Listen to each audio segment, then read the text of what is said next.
Hey,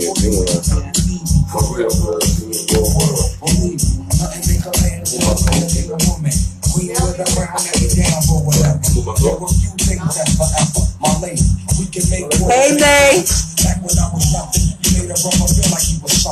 That's why I'm with you to this day, no frontin'. Even when the skies were gray, you were rubbing on my back and say, baby, it'll be okay. Now that's real, you a rubber like me, say that. Oh wow, I never. We good. You see, I think I love my thing. You're right. Oh, I've never heard the unedited version. Hola. Thank you, Renee. You can bring it back, Nico. Woo! Yeah, you know this is good music. Oh, you gotta bring that back. Okay, we're gonna go one more round. Hey, Jeanette. What up, Days?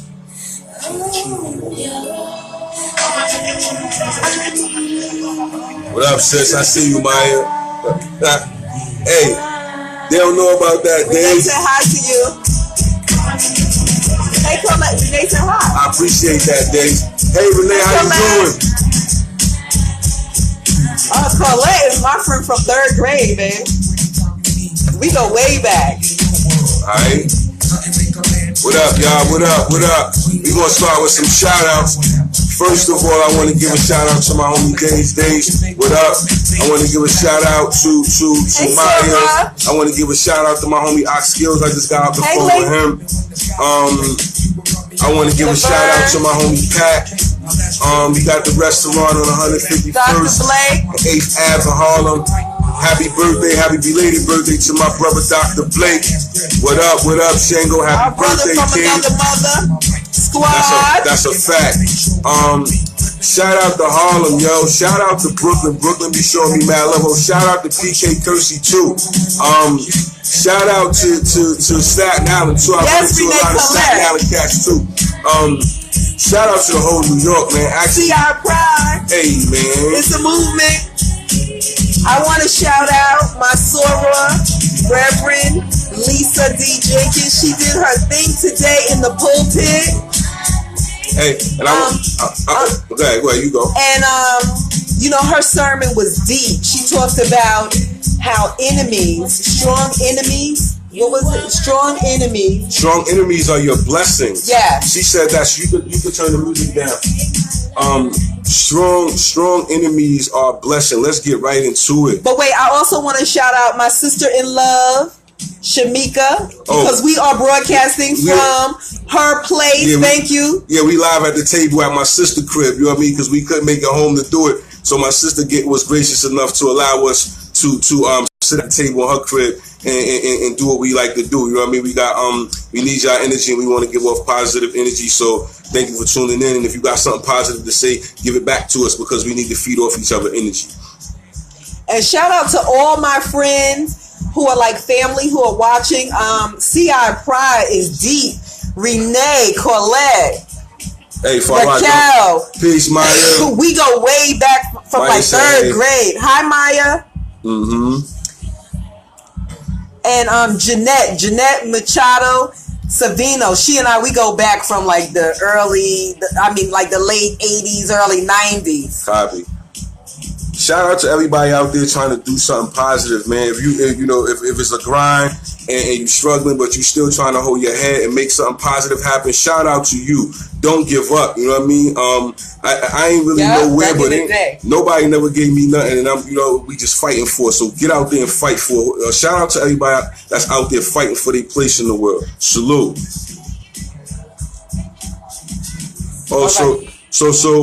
Wait. Babe, can I just interject for one moment? Because I've been seeing different things on social media, and I just wanted to interject this.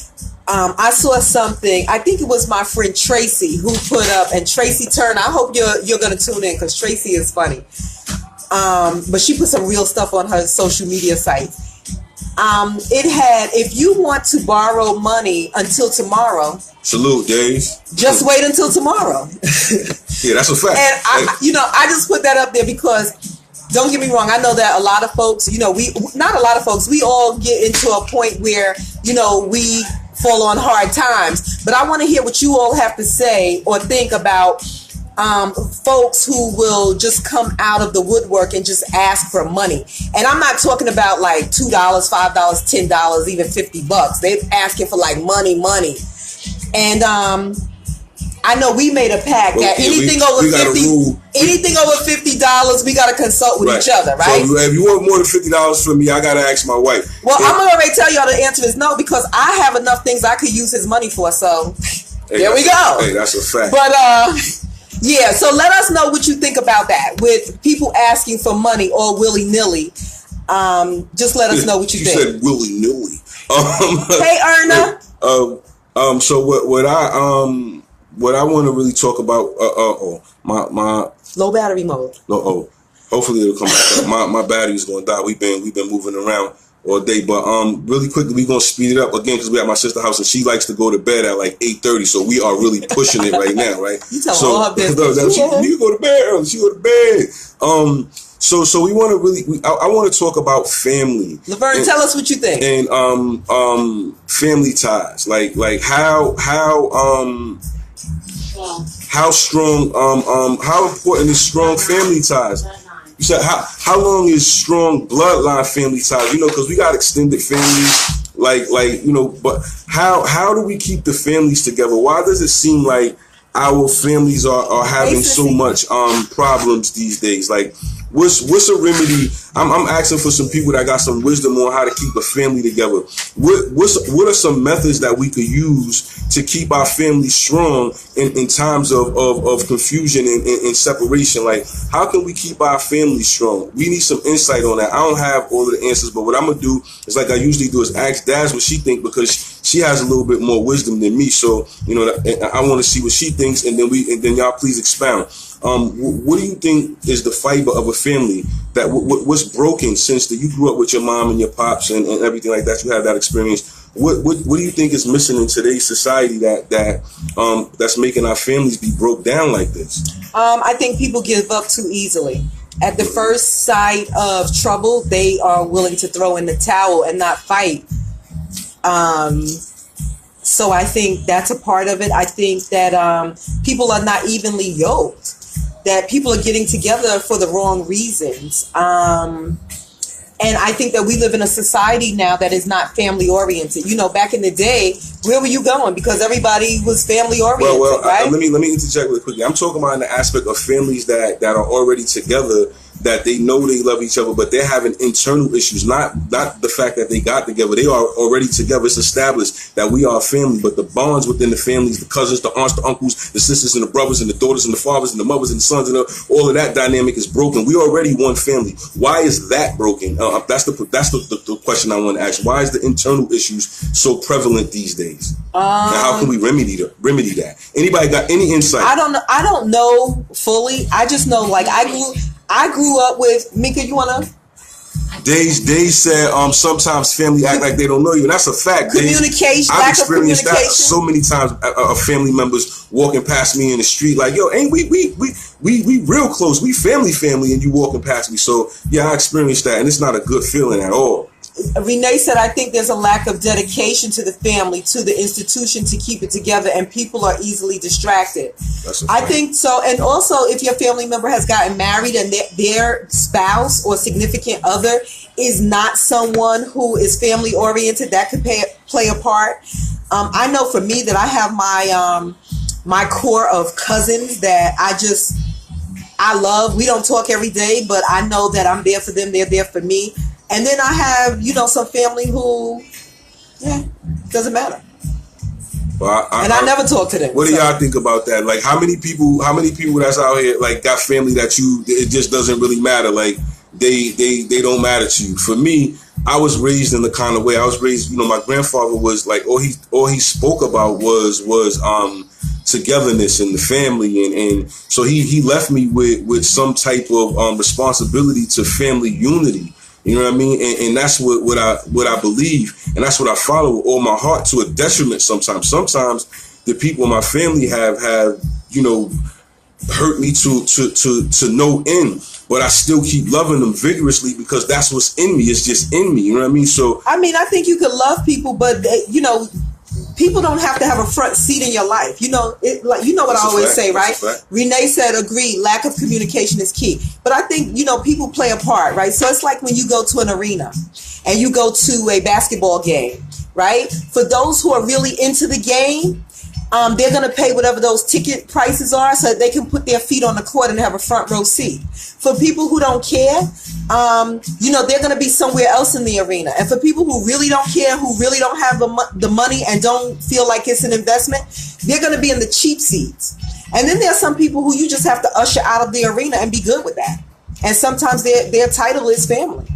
Copy. I respect that. Well, what I conclude on this topic with this is I understand that every family has a dynamic, right? Absolutely. So whatever your family dynamic is, you should learn it, understand it, and try to deal with them through that dynamic with love, understanding, and patience. You know what I'm saying? Because at the end of the day, you can't change your bloodline. Your family is your family. You know what I mean? So understanding your family dynamic and what your family dynamic would be a character trait that most of the people in your family have. When you understand that, you can put it in perspective and love them in spite of, because ain't nobody perfect. But family is what you make it too. I have good friends who I consider family. No, right? I get that. But as far as legacy is concerned, the people that you consider family will always be considered family. But as far as your bloodline is concerned, those people will always be your family when it goes down in the book of life. So we can't never get that confused. Yeah, but when it goes down in the book of life and you've never spoken to them, or you don't speak to them anymore, or you don't have a relationship with them, then they still connected to you. Just like when they talk about anyway, everyone has to be equally involved in the process of keeping the togetherness. Amen, That's Maya. Right, Maya. That's right. If I got to do all of the work to keep it together, family or not, I ain't doing it. No, definitely. So that's the thing. I just don't have the interest. We all need to get involved. Like, get involved with pitching in. Do something. Call your cousin that you ain't speak to in a year. Call your aunt that you ain't speak to in 9 months. Call your uncle. Time out, though. Is your aunt or your uncle bugging out? Are they tripping? Are they mean, rude, and nasty and degrading? Because if so, then why would you set yourself up for that? Like, I don't care if you're my aunt or you're my uncle, or you're someone in my family with a title, but you're rude and you're disrespectful and you're putting me down. I don't have a need to connect to you for that just because you have a title. No, I'm not doing it. Well, you know what? What I learned to do is not argue with my wife. So on that note, that's what it is. If you mean, rude, nasty, and people in your family stop messing with you, that's what you get. You know what I mean? So the next thing we want to talk about, the next thing we gonna move on. We're moving on to health. Right, we want to and I'm not a health buff, knowing a whole bunch of stuff. But I'm not only talking about physical health. I'm talking about I don't do one-sided relationships. That's right, Renee. The love got to be reciprocated. So health, not just physical health, but mental health. You know what I mean? That's a thing too. We got to take care of ourselves physically as well as mentally. And what the physical part I want to discuss, it's a lot of things surrounding Dr. Sebi right now, right? Sebi, excuse me. There's a lot of things being said about him and his works and his teachings and all this stuff, and it's blowing up. And shout out to Nick Cannon for picking up where Nipsey left off at. I salute you for that, King. Again, shout out to Nick Cannon for picking up where Nipsey left off. However, with the Dr. Sebi, hey Randy, that whole she's a girl. Who? Randy. Say hi to Randy. Hi, Randy. You called her a boy before. Oh, no, you apologize. I'm sorry. Hi, Rhonda. That's one of my co-authors. I wasn't. I didn't do it on purpose. No, she forgives you. Okay, thank you, Randy. That's my girl. Thank you, Randy. So, health. We supposed to go visit her in Japan. That's she's in Japan. Tuning in from Japan right now. Or she's over here now. I think she's back in Japan now. Oh, so we got somebody from Japan tuning in? Absolutely. Oh, we super lit. So again, health. All this stuff is going on. surrounding Dr. Sebi, and it's interesting, and it's making people, it should be making you at least, at minimum, think about your health and start making wiser eating choices. And something that he said specifically that is intriguing to me is that certain things are not supposed to go into our body, and that's why they be breaking down. And I'm not going to go expound too much on that again because I'm not a health nut, but just think about that. Why you got to be a nut when you're into health? Because I'm about to pass it to you because you actually by the things we eat, right? So I'm going to pass it to you because you have actually have met and spoke with Dr. Sebi in person in your life. So what was your experience with him when you met him? And tell people what you told me about your experience with meeting Dr. Sebi. Well, I knew Dr. Sebi back in the 90s when, he could just walk down the street. Nobody knew who he was because I was into health back then. And, Renee said, I have been a follower for Sebi for about 3 years, so huge difference. He's very radical, and it's radical because we are modern day, so there are a lot of things that we don't want to give up, creatures of habit.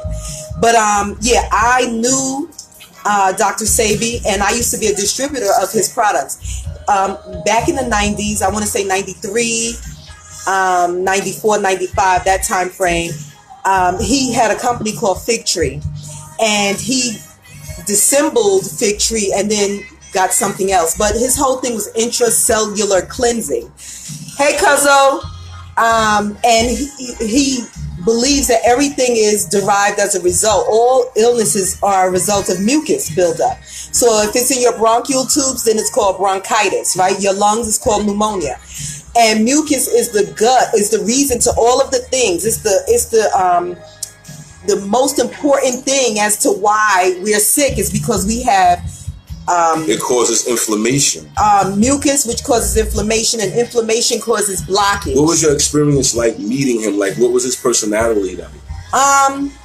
He was a nice person, but he can be seen as ornery, because he knows his stuff and he's about his stuff. So he's someone who was serious about his stuff, and he was no nonsense about it. He was real serious about it. So if you were someone who wore your feelings on your sleeve, you could possibly have your feelings hurt because he just wasn't someone who really cared about your feelings, but he was a caring person, if that makes sense. In the grand scheme of things, he cared about us, but I ain't got time to deal with you. Right, like you're gonna do this or you're not. If you're gonna play, then go play. But if you're gonna do this, then come on and let's talk and let's do this, right?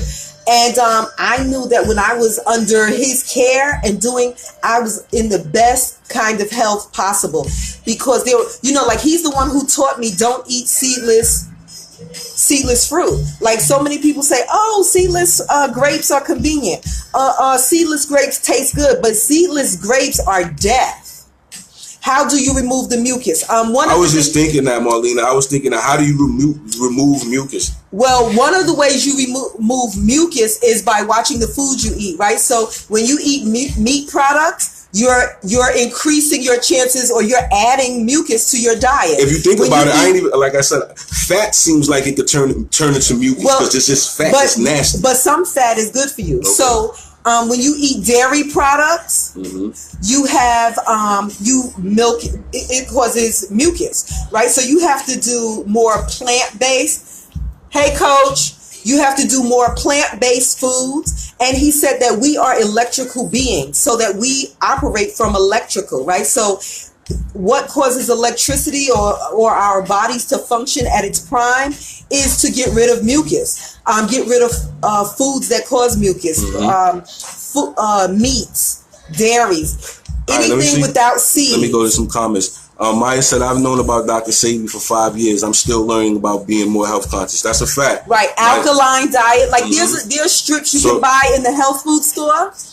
Where as black people, we really need to get more health conscious. Like we really do. And I'm trying it, and it's not an easy thing because recently I was fasting, and I noticed that my body craved for certain things, even processed food. Because you have to understand this.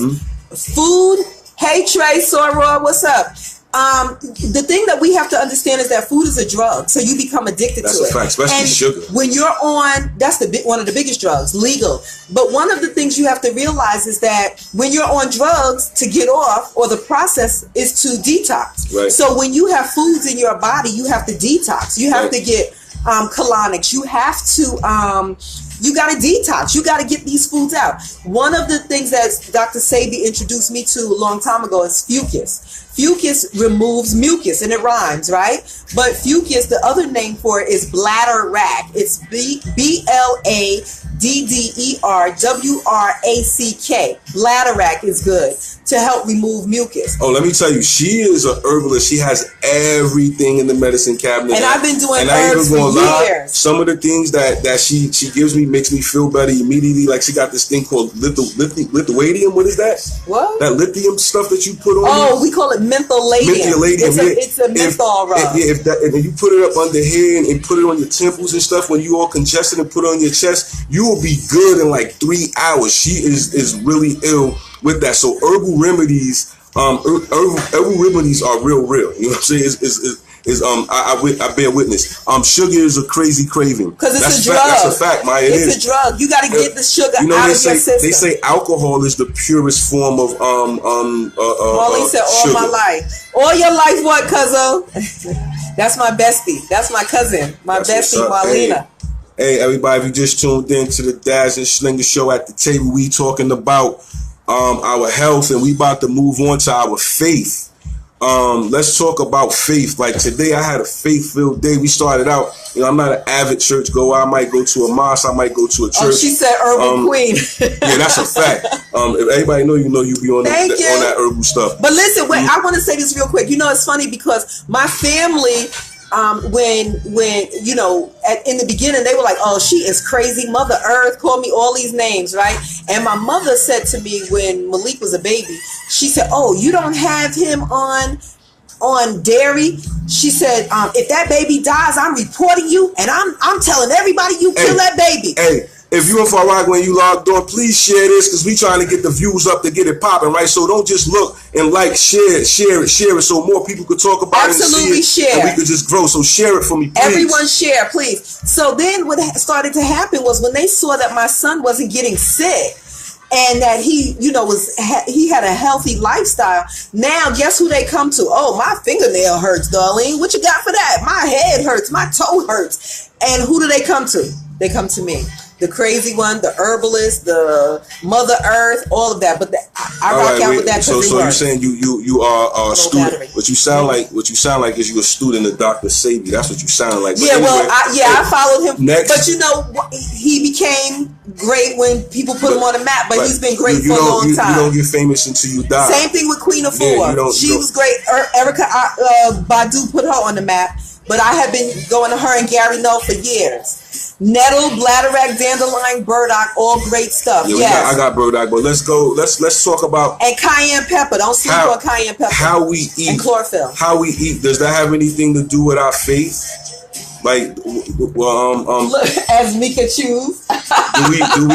do we know about like a faith based diet? Is that anything? I don't know, but I know that Christians eat a certain kind of way.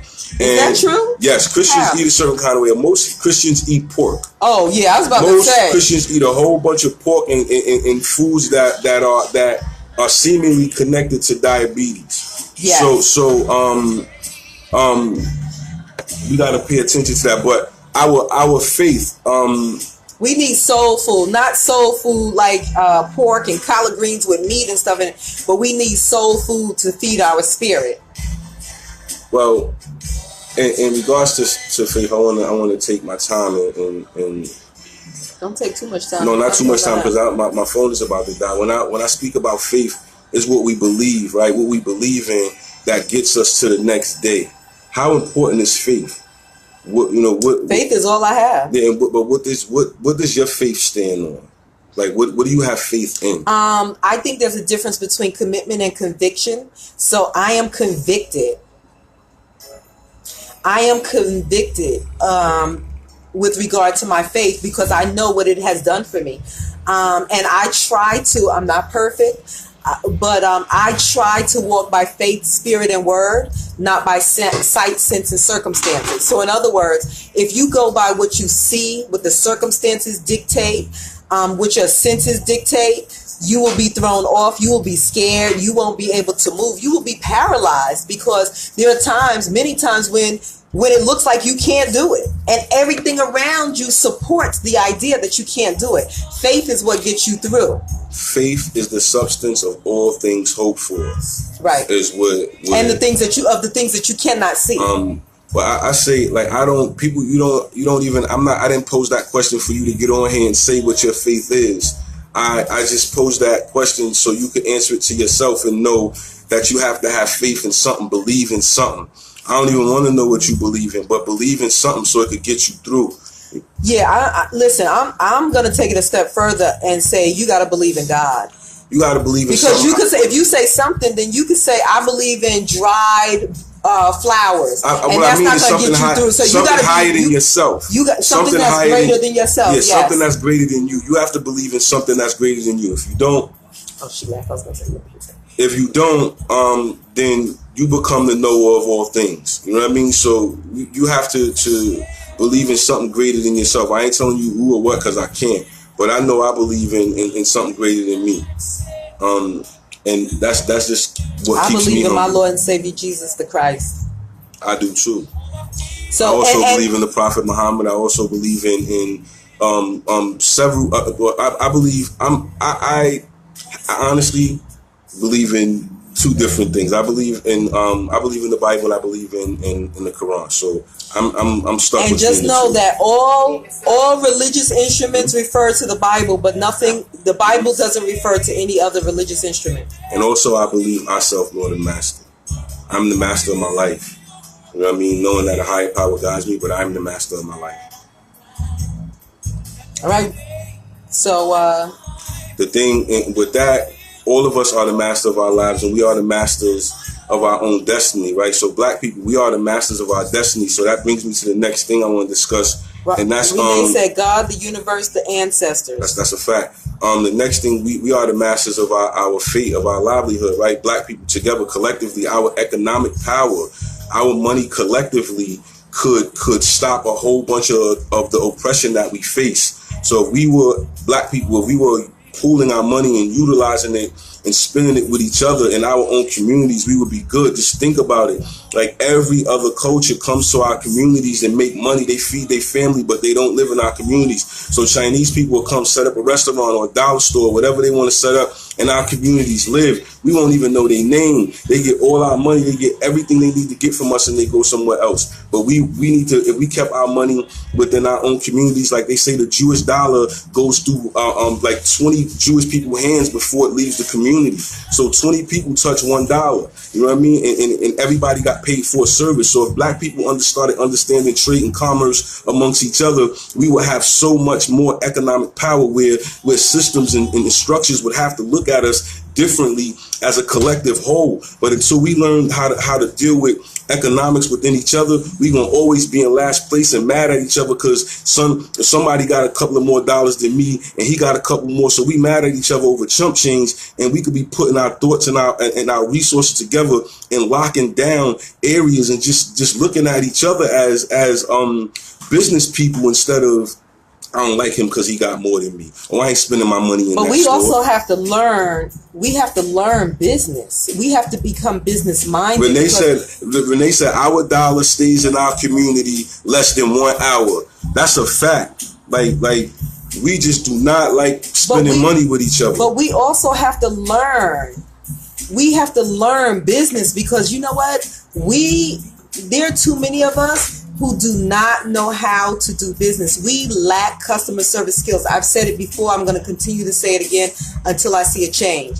Black folks, we have got to learn how to conduct business. We have got to know that customer service is the heartbeat of your business. And if you do not have superb customer service skills, your business is doomed.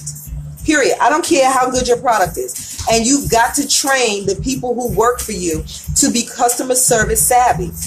Period. Point blank. End of story. If you don't, it's not going to survive. And if you don't believe me, look at the model that Sears, Roebuck, and Company used to have, that they diminished from Sears and Roebuck to Sears to now they have collaborated with Kmart, and now Kmart and Sears, you don't even hear Sears anymore. And Sears used to be the largest retail chain in America. Right. So basically what she's saying is like there's a such thing as black business and then there's nigga business. Yeah, I don't do nigga business. So when you go into sometimes you go into the stores and you know, try to patronize black owned businesses and the people act a certain kind of way. I'm gonna start doing a roll call. But in the grand scheme of things, we start supporting black business. When you see somebody that's selling something, but black folks have a business that's supportable. Right. Now that's a fact. But just because I'm not supporting you just because I'm not supporting you just because you black. I'm here to tell you, I'm gonna support who's gonna give me the best customer service, make me feel good about spending my money. Crystal said, and has so the true. best. Much needed. Thank you. You're welcome. Thank you, Crystal. And if you have the best service and the best products that I like, I don't care what color you are. I'm just gonna keep it real. Well, I would like to do business with my people, but if you're not doing business right, we could work on that part. I'm just saying. My thought is let's start acquiring things. Let's start thinking about owning instead of being what you call a patrons. Let's stop being customers. Let's start looking to a consumer. Let's not have the consumer mindset. Let's start looking to get products. Like I promise you, I'm going overseas. I'm going to China to make a connection so I could get my a father's love stuff made for cheap. Oh, so you're not gonna do black business? The customer is the person. The customer is the person signing checks. Yeah, no.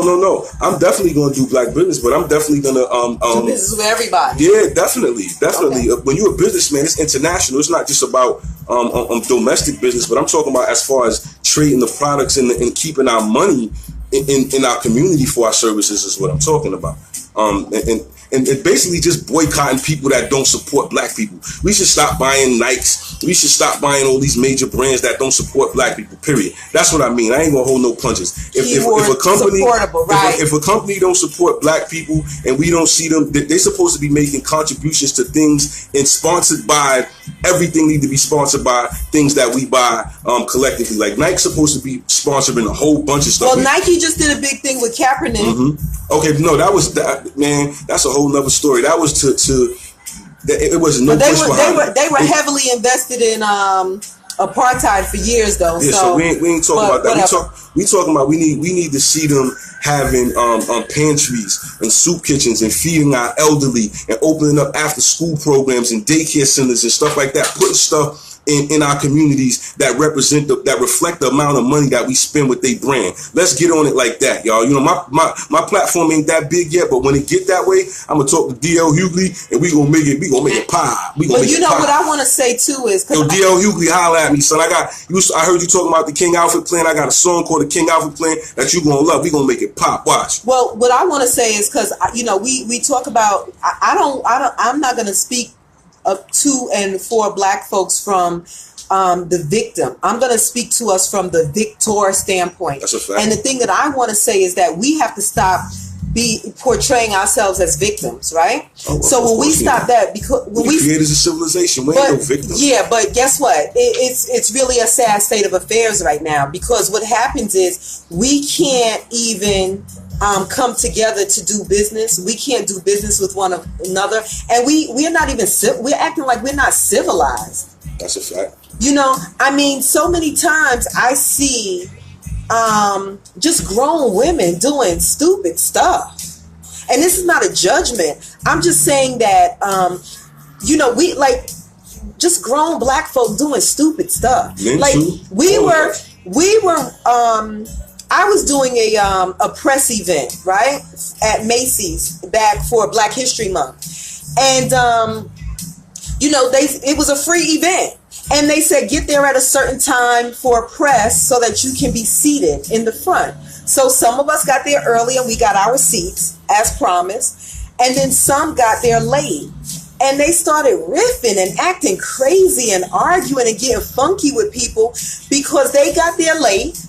and they felt like they were entitled to seats because they were pressed, but they got their lane. So guess what? Just take your medicine and sit down anywhere in the audience. But get this, it's free. So the fact that it was free and you could sit down anywhere you wanted to that was available, sit down there because you got their lane. Why are you making a scene now? Why are you calling people names? Why are you reaching over people and just being rude? I'm saying, black folks, we got to do better. We got to do better. But that's a whole fact in regards to it's I don't even know like and you're arguing over seats you didn't even pay for. Stop. It's a sickness. It's a sickness, and it's been given to us. We inherited the older people. My older heads used to call it being uncouth. Right. Yes, and home training. Yeah, right. So it could be, you could have home training and still be uncouth because you could pick that up out in the street. So I had uncouth behavior as a young man, but that wasn't really in my household. So but black people got we think it's okay to do that. We think it's showing your ass is cool sometimes. It's never cool to do that. You know what I mean? So and men too. You know what I mean? We gotta hold ourselves to a higher standard and just start conducting ourselves like the kings we are. And we've been tricked in music and by music and television to think that acting anything other than royal is cool. You know what I mean? You're supposed to represent yourself. Like I grew up around a certain kind of element of like, there was like, say, 5%ers, and they had names that were righteous, like King this, Lord that, Messiah, something great, a grand name, and they carried themselves in that way. So that's what I learned, you know what I mean? And that's not fake, it's real. So we've lost our way in regards to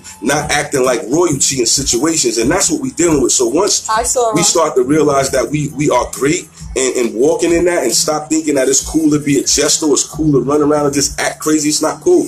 But we have to lead by example. So speaking of which, what's up with boys and ponytails now? Like wearing 2 ponytails like Mickey Mouse. I don't know. What is going on with that? I don't know, but that's the breakdown. Rhonda. That's the breakdown. Yeah, of the like I don't understand why big boys who you call yourself a man, but you run around with 2 ponytails. You got 2 ponytails sticking up in your head. Like no, you took the time to put them in a ball, or you took the time to make them into little afro puffs like a girl. Like I don't understand that. Again, as a black man, I take my responsibility. Like last week, the leadership. You know what I mean? I ain't really start being avidly focusing on helping with the young boys in my community until I was like 35, right? So it took me a while to get there, but it's the leadership. It's us, because I was running around, with my pants hanging down up until I was like 30, 32, 33, not really paying attention. So it's the leadership. You know what I mean? It's the leadership. It's our fault that our young men is running around here doing that, because it ain't no righteousness in the street that's leading them the right way. A lot of dudes are stuck in their 40s still selling drugs and all that, still doing crazy stuff. So the kids, they ain't seeing nothing because we still in the street doing the same thing that they doing. So the leadership is our fault. It's our fault. My era dropped the ball. You know what I mean? And that's a fact. My era dropped the ball. The 70s babies dropped the ball for the 90s babies. Our kids, we dropped the ball. You know what I mean? And I take my responsibility for it too. Somebody needs to pick the ball up, because I can't stand.